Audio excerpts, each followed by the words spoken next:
یاد رکھو آپ، اقبال نے کبھی بھی اس کو مربوط نہیں کیا.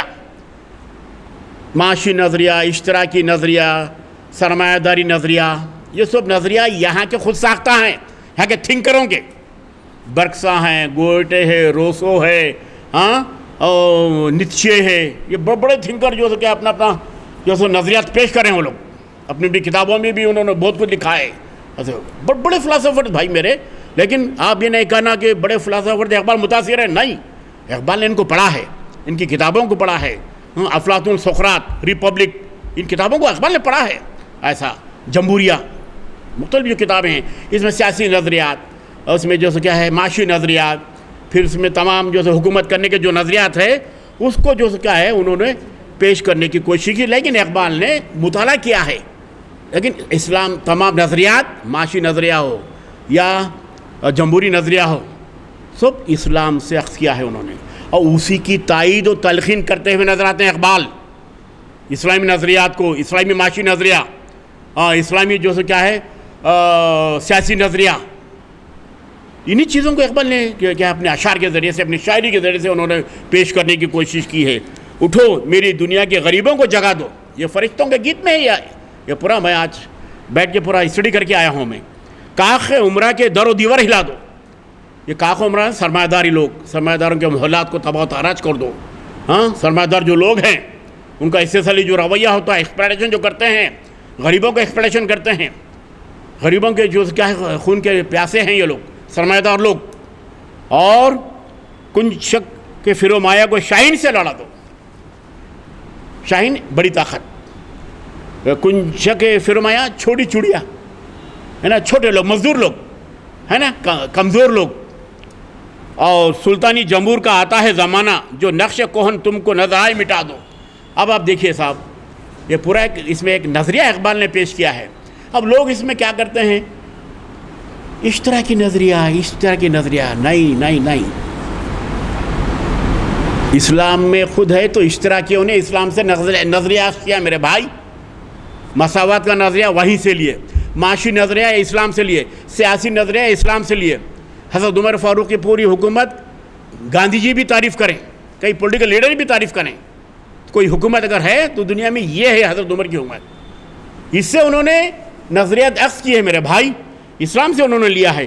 اور پھر جس کھیت سے دیکھا کو، اسی میں فرشتوں کے گیت میں ہے، دیکھیے آپ یہ بند، جس کھیت سے دیکھا کو میسر نہ روزی، اس کھیت کے ہر خواہش گندم کو جلا دو. اسلام بھی یہی کہتا ہے، مزدوروں کو مت ستاؤ. مزدور آج بھی بہت محنت کرتا ہے. مزدور کسان کی طرف اشارہ ہے. تن ڈھانکنے کا کپڑا نہیں ہوتا ہے، سردی میں، گرمی میں، بارش میں کھیتوں میں کام کرتا ہے، آپ کے لیے اناج فراہم کرتا ہے. کسان، جس دہقان مانے کسان کے مانے محنت کش لوگ، جو محنتی لوگ ہوتے ہیں، ان کی حفاظت کرو میرے بھائی. اقبال کہتے ہیں ان کے محنتوں کا استحصال مت کرو میرے بھائی. ان کے محنتوں کا صحیح صلہ برابر دے دو مزدور طبقے کو. اور جس کھیت سے دہقان کو میسر نہ روزی، اس کھیت کے ہر خواہش گندم کو جلا دو.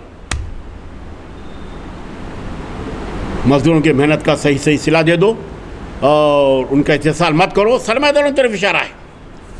لوگ کہتے ہیں کہ اقبال نے اس شعر میں کمیونسٹوں کی طرف اشارہ کیا ہے، کیونکہ مزدور کی اہمیت کو انہوں نے اجاگر کیا ہے، اس کی عظمت کو انہوں نے اجاگر کیا ہے. کیوں خالق اور مخلوق میں حائل رہیں پردے، پیران کلیسا کو کلیسا سے اٹھا دو. وہ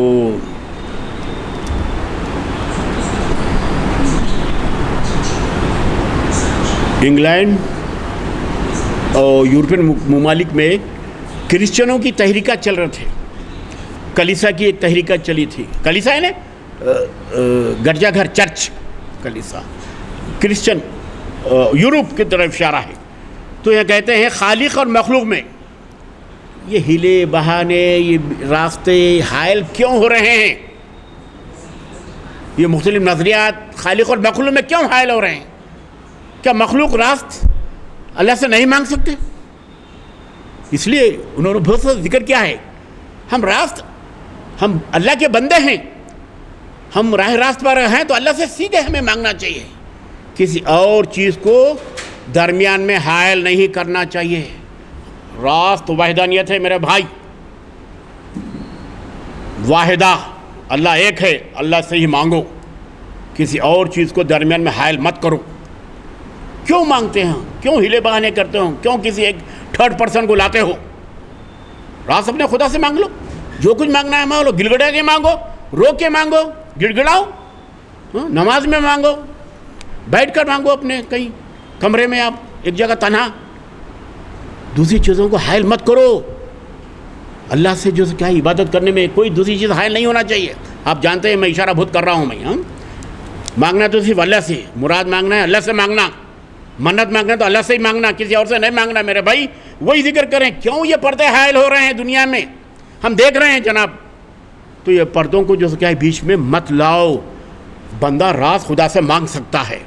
اور پھر اس کے بعد اب وہ مثال دیے ہیں, وہ ہے نا بھائی, وہ کیا ہے کرسچنوں میں, وہ یورپ میں جو کلیساؤں کا جو تصور تھا نا, مختلف تحریکات چلتی ہیں ان کے پاس بھی. دو قسم کے ہو گئے تھے وہ لوگ بھی, پروٹسٹینٹ, کیتھولک وغیرہ. تو اس زمانے میں وہ لوگ کیا کہتے ہیں جنت کا پروانہ دیتے تھے. ان کے معاشرے میں تھا اس دور میں, بہت چلا ہے یورپ میں, بہت چلا ہے, یا آپ کو جنت کا پروانہ ہو. تو یہ سب کیا ہے, یہ دنیا کے پردے ہیں. تو سب راست اللہ سے ہی آپ مانگو, اور خدا ہی آپ کو سب کو دینے والا ہے. اور نیک عمل کریں گے, اچھا عمل کریں گے, اور خدا کے آپ راست بندے ہوں گے, تو آپ کو جو سو کیا ہے جنت بھی ملے گی, اور اچھا آپ جو سو کردار دنیا میں ادا کریں گے. ورنہ اللہ کے نیک بندے بنو, یہی اس کی جو سو کیا ہے تلقین ہے اقبال کی. اب ان اشعار کا پھر اگر جائزہ لیں, دیکھو میں نے کہا معنویت بہت ہے اقبال کے اشعار میں, کہ دولت پرستی بہت ہو گئی دنیا میں, سیاسی غلامی, پولیٹیکل سلیوری بہت ہے, یہ سب جنگیں چل رہی. کیوں؟ غلام بنا کے رکھو. سمجھ رہے ہیں بات, غلام بناؤ ان کو, میں بڑا ہوں, میں طاقتور ہوں. پولیٹیکل غلامی چل رہا ہے میرے بھائی. انگریز ہم کو غلام بنا لیے تھے, معلوم ہے نا آپ. ٹیپو سلطان سے لے کے 1947 تک پوری جدوجہد چلی, آخری میں بہت زیادہ جانی مالی نقصان ہونے کے بعد ہندوستان کو کیا ہے 15 اگست 1947 کو آزادی ملی. آپ جانتے ہیں کتنا اسٹرگل کر رہے ہیں. غلامی میں آنے کے بعد انسان بہت پریشان ہوتا ہے, نہ خود سے بیٹھ سکتا ہے, خود سے کھا سکتا ہے, خود سے پہن سکتا ہے, خود سے اظہار خیال نہیں کر سکتا. ہاں, خیالات بھی دب جاتے ہیں, آپ کی فکر, آپ کی ذہنی جو نشو و نما ہے بھی وہ بھی متاثر ہوتی ہے غلامی میں. یاد رکھو آپ انگریزوں کے دور کا جائزہ لیں گے تو آپ کو معلوم ہوگا مسلمان کی کیا معاشی لحاظ سے, تعلیم لحاظ سے کیا پوزیشن تھی. 42% بھی نہیں تھا آزادی کے وقت پورا ہندوستان کا, کیا کہیں گے, لٹریسی 42% بھی نہیں تھا 47 میں. کیوں؟ کہ جو قوم محکوم بن کے آتی ہے, وہ جو قوم حاکم بن کے آتی ہے وہ محکوم کو دبانا چاہتی ہے, آگے نہیں بڑھنا. تو یہ اقبال اس نظم کے ذریعے سے, فرشتوں کے گیت کے ذریعے سے کہتے ہیں کہ سیاسی غلامی ہمیں قبول نہیں کرنا چاہیے. پولیٹیکل سلیوری اور بادشاہی و جاگیرداری, یہ نظام کو ختم کر دینا چاہیے. بادشاہی اور جاگیرداری نظام, دیکھو بھائی ہر سسٹم میں ادھر کنگڈم ہو ادھر ڈیموکریسی ہو, خوبیاں خامیاں ہوتے ہیں. پولیٹیکل سسٹم بتا رہا ہوں میں, خوبیاں خامیاں ہوتے ہیں. اب عثمان علی پاشا کا دور دیکھیں, محبوب علی پاشا کا دور دیکھیں, ہے اچھا بھی ہے, تھوڑا سا کچھ کمزوریاں بھی ہے. اور جمہوریت بھی دیکھیں آپ. اب جمہوریت میں آپ تو دیکھ رہے ہیں 12-14 سال سے کیا ہو رہا ہے, اچھی طرح جانتے ہیں, آپ باشعور ہیں, آپ اہل علم ہیں آپ لوگ, کہ کیا چل رہا ہے ہندوستان میں. اب جمہوریت کیا ہو گئی ہے, برائے نام ہمیں نظر آ رہی ہے. اس کے پیچھے کچھ اور طاقتیں کام کر رہی ہے میرے بھائی. میں اخباروں میں آپ پڑھتے ہیں, آپ کو سب معلوم ہے. اقبال تو وہی کہتے ہیں اس نظم کے ذریعے سے, فرشتوں کے گیت کے ذریعے سے, کہ بادشاہی اور جاگیرداری نظام کو ختم کر دو. عالمانہ ظالمانہ زمینداری, جاگیرداروں کا زمینداروں کا دور تھا, بہت ظلم ڈھاتے تھے زمیندار لوگ, جاگیردار لوگ. چھوٹا تھا بچپن میں دیکھتا تھا دیہاتوں میں, ایسا رسوخ ہوتا تھا ایک تحصیلدار آیا تو اس کی ایسی آؤ بھگت ہوتی جیسا ایک پرائم منسٹر ایک سی ایم آتا نہیں. ایک تحصیلدار, لوگ ڈرتے تھے وہ روڈ سے جانے. تحصیلدار کی جو جیپ آتی تھی گاؤں میں دیہات میں, آپ جانتے ہیں باغ بھی, تو لوگ وہ راستہ چھوڑ کے دوسرے سے چل جاتے تھے. تو ایسا دبدبا تھا تحصیلدار کا, میں جانتا ہوں, میں بچپن تھا میرا, دیکھتا تھا میں تحصیلدار آتے تھے گاؤں کو دیہاتوں کو, اس میں پٹیل پٹواری وغیرہ سب لوگ, یہ سب زمیندار لوگ, یہ جاگیردار لوگ, یہ کسانوں کا جو حیوانات ہے, جو ناقص ہے, بےکس ہے, ان لوگوں کا جو سو خون چوستے ہیں یہ لوگ. بہت سے کئی ایسے جو سو کیا ہے, ارے بھائی ایسے حالات پہ تو کئی ناول لکھے گئے کہ افسانے لکھے گئے.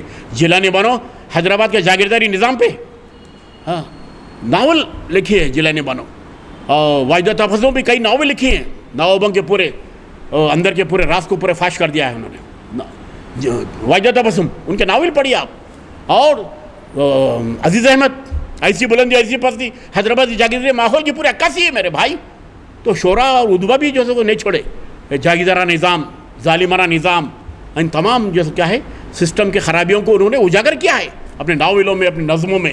تو اقبال بھی کیا ہے یہاں کہتے ہیں کہ ظالمانہ زمینداری کو بھی ختم کرنا چاہیے. آج بھی کسی نہ شکل میں یہ چیزیں ہیں, اس لیے آپ کو بتا رہا ہوں.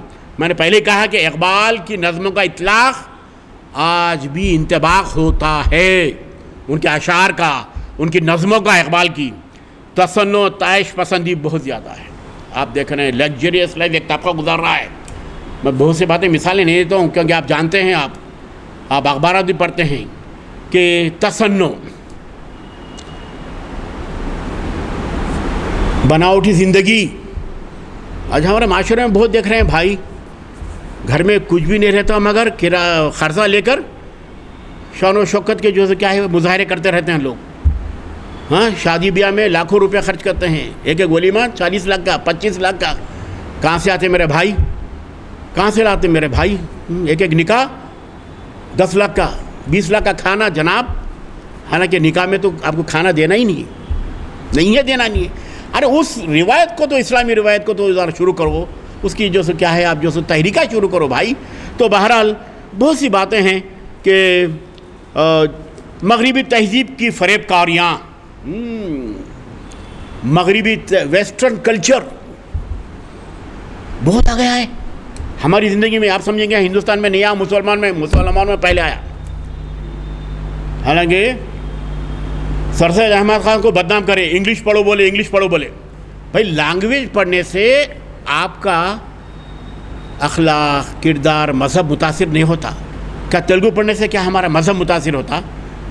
کیا جرمنی زبان پڑھنے سے؟ زبان سیکھنے میں کیا ہے, زبان کسی کی اون پراپرٹی نہیں ہے نا صاحب, کسی کی ذاتی میراث نہیں ہے زبان. لینگویج پڑھ سکتے آپ, لیکن تھوڑے جو سو کیا ہے لوگوں کو نہیں معلوم کہ زبان کی اہمیت کیا ہے. ایک معافی ضمیر کا اظہار کا ذریعہ ہے. میں لیکچر دے رہا ہوں اردو زبان کے ذریعے سے دے رہا ہوں, آپ تک میری بات پہنچے. اقبال کیا کر رہے ہیں, کیا پیغام دے رہے ہیں. تو لینگویج کیا کسی سے, کیا کوئی مذہب کی زبان لینگویج ہے؟ نہیں, لینگویج بھی مذہب ہے. عربی میں کیا ہے, قرآن اترا. پھر عربی میں کیا ہے, مذہبی لٹریچر ہے. اردو میں مذہبی لٹریچر, یہ پڑھ سکتے ہیں آپ. لیکن اردو کا کوئی مذہب ہے؟ تیلگو کوئی مذہب ہے؟ تیلگو میں رامائن مہا بھارت ہے, اوکے مانتے ہیں ہم, اس زبان میں لکھی گئی یہ کتاب مذہبی ایسا. تو بہرحال مغربی تہذیب کی فریب کاریاں بہت ہو رہی ہیں صاحب, بہت. ہم ان پہ بھروسہ نہیں کر سکتے. یورپ پہ اب کب کیا ہوتا نہیں معلوم. آج دیکھ رہے ہیں آج کل آپ ایران اور امریکہ کی جنگ چل رہی ہے, کیسے کیسے نازک دور سے وہ لوگ گزر رہے ہیں. ہم تو یہاں بیٹھے ہوئے ہیں لیکن فکر مند بھی ہم لوگ. ہاں غازہ میں کیا حالات ہو رہے ہیں آپ دیکھ رہے ہیں. تو بہرحال ایسی فریب کاریوں کی طرف اقبال نے فرشتوں کا گیت کے ذریعے سے جو بال جبرائیل میں ہے اس طرف انہوں نے اشارہ کیا ہے. مغرب کی جو فریب کاریاں ہیں اس کا پردہ چاک کرتے ہوئے مغرب کی عقل پرستی کے مقابلے میں مشرق کا جنون. مشرق و مغرب میں ایک ہی فرق ہے بھائی, کیونکہ اکثر لوگ ذرا بہت سی تفصیل سے جاتے ہیں. مشرق و مغرب میں ایک ہی فرق ہے. مغرب میں مادیت زیادہ ہے, سیاسی طاقت کو آخری ایک اکائی سمجھتے ہیں وہ لوگ. مغرب میں، مشرق میں روحانیت ہے میرے بھائی، وہی فرق ہے مشرق اور مغرب، مشرقی ممالک مغرب ممالک ہے نا، یہی ہے، یا روحانیت ہیں یا اخلاقیات ہیں یا روایتی جو اقدار ہیں مشرقی کلچر میں۔ اس وقت اقبال کو شاعر مشرق بھی کہا گیا، کیوں کہا گیا؟ مشرقی اقدار، مشرقی روحانیت، ہاں مشرقی مذاہب، ان تمام چیزوں کو جو کیا انہوں نے ایلابریٹ کیا ہے اپنی نظموں میں، اپنے کلام میں، اپنے اشعار میں اقبال نے، اور مشرقی جنون پروری کی تلقین کرتے ہوئے نظر آتے ہیں۔ مشرق، ایسٹرن کلچر، اس لیے شاعر مشرق کہا گیا اقبال کو۔ اور پھر نئی تہذیب، کیا کیا دیکھ رہے ہیں، نیو کلچر آ گیا ہے، نئی تہذیب میں کیسے کیسی چیزیں ہو رہی ہیں۔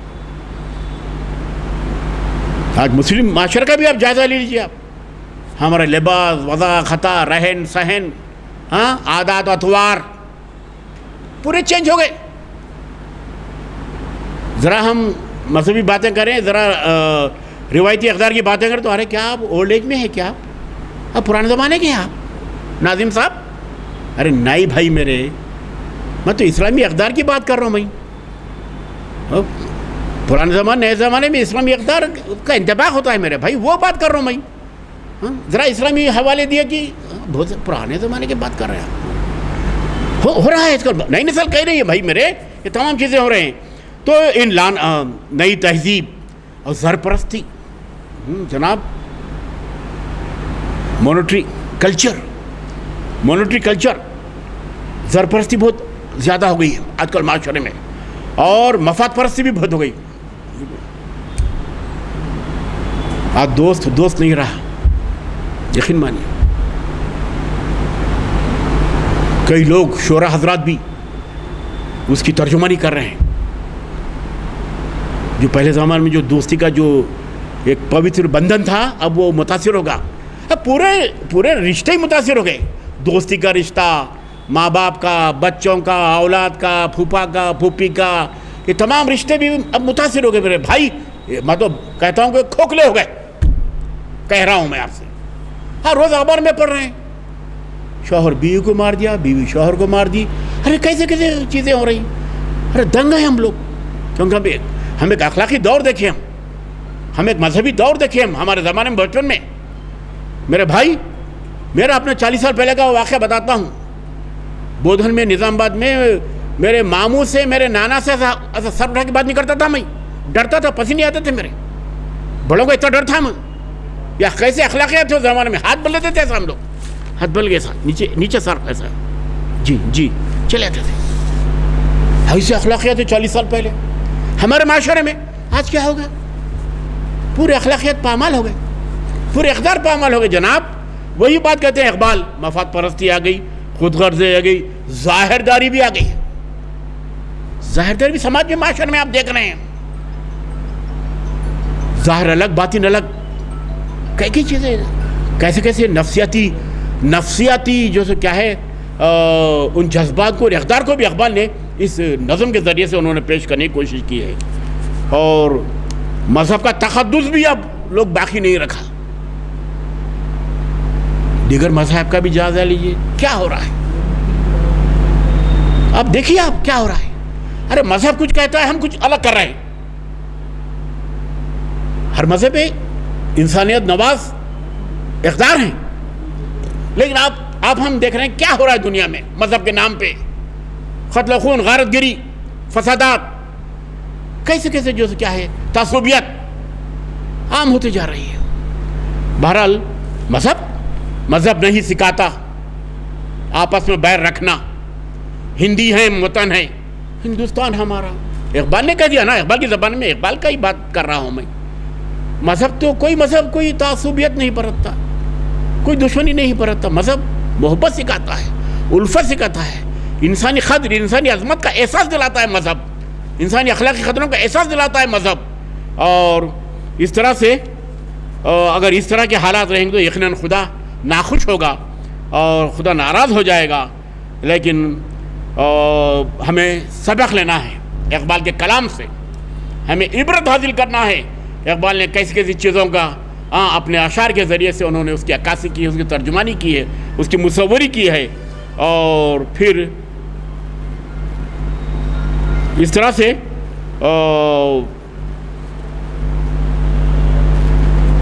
اقبال کہتے ہیں کہ ہمارے بتائے ہوئے جو اسلامی اصول ہے، خطرے ہیں، اس پہ ہم چلتے ہوئے دنیا کا کوئی بھی ملک ہو، افریقن کنٹری ہو، امریکن کنٹری ہو، یورپین کنٹری ہو، آپ اپنے مذہب پہ عمل پیرا ہوتے ہوئے آپ کامیاب زندگی گزار سکتے ہیں. آپ جو سو کیا ہے بالکل سکسیزفل لائف آپ گزار سکتے ہیں میرے بھائی. اس لیے پہلے ہی میں نے باتیں کہہ دیا تھا کہ آن صلی اللہ علیہ وسلم کی تعلیمات کو اپنا لو زندگی میں. 5 وقتہ نماز اس کو اخلاق کر لو، زندگی کامیاب ہے، بتا رہا ہوں. اور رشتہ ڈھونڈنے میں بھی بس 2 ہی چیزیں دیکھنا، بچی میں، لڑکے میں، لڑکی میں. کیا دیکھنا؟ 5 وقتہ نماز اور حضور کی تعلیمات. وہ معاشرہ ہے نا اسلامی، دیندار معاشرہ ہے نا، وہ دیکھ لینا ضروری ہے آج کے دور میں. اگر اس سے ہٹ گیا تو پھر وہ زندگی پھر وہ ڈاؤٹ فل ہے. اس لیے آپ دیکھ رہے ہیں کیا کیا ہو رہا ہے سماج میں، معاشرے میں. آپ دیکھ رہے ہیں بھائی، بچوں میں صبر نہیں رہا، تحمل نہیں رہا. ہاں، بچوں میں ایثار قربانی نہیں رہی میرے بھائی. نہیں بچے میں 23 سال 22 سال کے بچوں میں اب وہ جذبہ نہیں رہا. پہلے زمانے میں کیسے لوگ تھے، ہمارے ماں باپ، نانا دادا، کیسے جو کیا ایثار و قربانی کا جذبہ اپنے جو ازواجی زندگی میں انہوں نے پیش کیا ہے بھائی. تو آج کل معاملہ تو بڑا ایسا ہو رہا کہ تو میں کا معاملہ ہو جا رہا ہے. اس لیے رشتے بھی ٹوٹ جا رہے ہیں. آپ دیکھ رہے ہیں، میں بھی دیکھ رہا ہوں کہ اخبارات میں بھی آ رہا ہے، پھر کورٹوں میں بھی دیکھ رہا ہوں، کورٹ کچہری میں 22 سال 23 سال کے لڑکے لڑکیاں جو کورٹوں میں جا کے جو کیا ہے کیسا بک کر رہے ہیں بھائی. تو بہرحال اس طرح سے ہمیں زندگی نہیں گزارنا چاہیے بھائی. شادی نام ہے ازواجی زندگی کو کامیاب بنانے کے لیے میرے بھائی. اقبال بھی یہی خطروں کی تلقین کرتے ہیں کہ توازن ہونا چاہیے، ایک دوسرے کے حقوق کو جانتے ہوئے، ادائیگی کرتے ہوئے ہمیں زندگی گزارنا چاہیے میرے بھائی. اور پھر اس کے بعد فرشتوں کا گیت ہو یا فرمان خدا ہو یا لیلن خدا کے حضور میں ہے، یہ تمثیلی جو نظمیں ہیں بظاہر اشتراکیت کے موضوع کا اظہار کرتے ہیں یہ نظمیں، لیکن درحقیقت اس کا تعلق عمومی طور پر مساوات اور انصاف سے ہے، جس کا موجودہ انسانی سماج میں فقدان ہے. چاہے فرشتوں کا گیت ہو، یہ ایک تسلسل ہے. فرشتوں کا گیت، لیلن آپ جانتے ہیں نا بھائی، بہت بڑا مفکر تھا. روس میں انقلاب آیا، وہاں سے کمیونسٹ حکومتیں قائم ہوئی، کمیونسٹوں کا بڑا لیڈر تھا لیلن خدا کے حضور میں. اقبال اس لیے یہ نظم لکھے. آپ کے ذہن میں سوال ہوتا صاحب آپ نے تو کہہ دیا کہ اقبال اشتراکیت کے قائل نہیں تھے.